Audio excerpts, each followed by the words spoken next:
Hello, જય શ્રી કૃષ્ણ.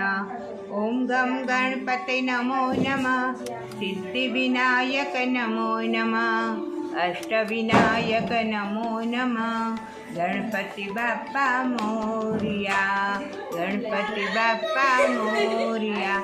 આજે કયો દિવસ છે? હેપી ગણેશ ચતુર્થી. ગણપતિ બાપા રિદ્ધિ સિદ્ધિના દાતા. આજે દરેક ઘરે ગણપતિની પૂજા થશે અને દરેક ઘરે ગણપતિને લાડુ ધરાવાશે. ગણપતિને લાડુ ખૂબ જ પ્રિય છે. નાનામાં નાનું ઉંદર એનું વાહન, પણ ગણપતિ તો ગણપતિને લાડુ તો સૌથી પ્રિય. જમણમાં કે છે લાડુ અને શક્કરમાં કે છે સાડુ, એ ઉત્તમ છે, પણ ગણપતિને તો લાડુ અતિશય પ્રિય છે. આજે ગણેશ ચતુર્થીનો દિવસ છે.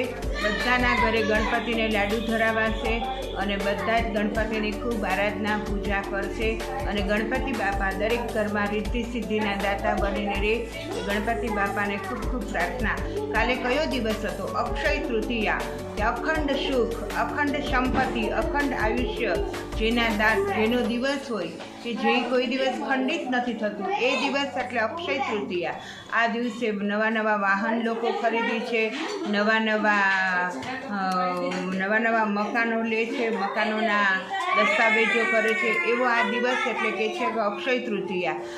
ભગવાન શ્રી કૃષ્ણએ સુદામાને અક્ષય તૃતીયાના દિવસે જ અખંડ સુખ આપેલું, અખંડ ધન આપેલું અને અખંડ વૈભવ આપેલું.